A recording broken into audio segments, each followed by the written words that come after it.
The Jenkins shelter has been raided. That's right. Not their room, but apparently it appears the room across from where they stay.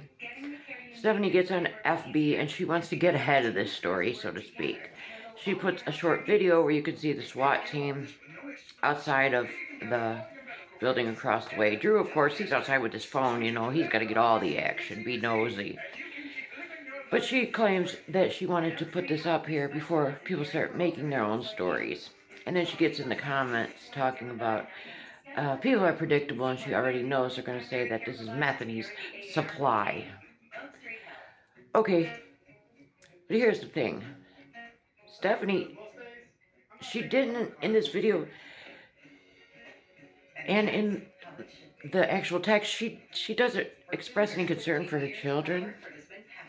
Like, gee, maybe this is not a good environment to have my kids in. Maybe I need to move. Maybe, I need to light a fire under my ass and get a guaranteed income and look into private landlords. But I can almost guarantee that's not going to happen. The thing she was most concerned about with this whole situation was that they took the man's dog. They took the man's dog to the pound, and it was an aggressive dog. She wanted to play like she's this huge animal lover, and she's concerned about the dog. And, she has to mention how she couldn't let her children outside when the dog was outside because the dog was aggressive. Now, who she's trying to fool with all that rigmarole, I don't know, because we clearly know she's not an animal lover. I mean, does she think we've forgotten that she's not even allowed to have animals? Does she think we've forgotten how she threw the cats away?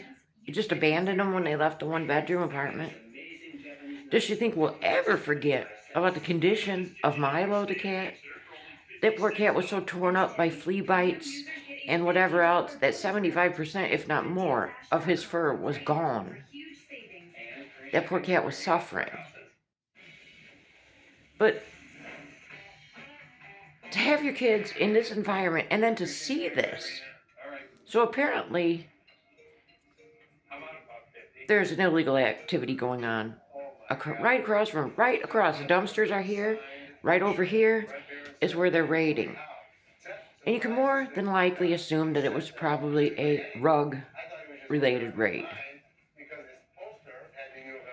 And Stephanie is still content staying in that shelter. What's really the reason that she doesn't want to move? She comes out here and makes these lies like she was at her family's house and she was in the kitchen, and it was so peaceful because her kids were in the other room down the hall playing in a room that had everything they could want. There was two bathrooms, so if one had to use the restroom, there was no waiting because there was a second bathroom available, and she even made oatmeal and the water boiled in under 3 minutes. So here's another sign that she is so far away from reality. It took her going to an actual home to realize how nice it would be to live in a home. We never had heard anything about this until she actually went somewhere. To her families, as she claims. I'd really like to know which family. Was it her brother? Because she made a comment about something her brother had said. But it's clear that she doesn't want to do what's best for these kids.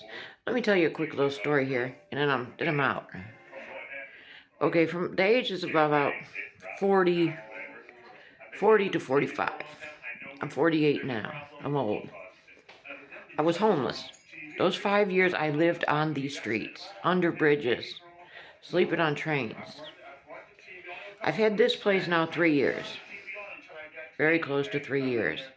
And do you know that it's still incredibly hard for me to even be comfortable here? I still have stuff that I refuse to even put out because I want to keep everything gathered up in case I have to leave here, in case I lose this home, this apartment. I am so insecure. I'm afraid to fall into, still after 3 years, I'm afraid to fall into regular routines because I'm afraid it's all going to be taken out from under me and I'm going to end up back on those streets. Now, if being homeless at the age of 40 messed my mind up that bad, and has caused me such severe housing insecurities. What does Stephanie think it's doing to her children? Those children, when they get into a home, they're going to love it. But they're going to, in the back of their mind, they're going to be thinking the same way as me. How long before I lose this? How long before this is taken away from me? And I'm back in the same situation again. It's a sad situation.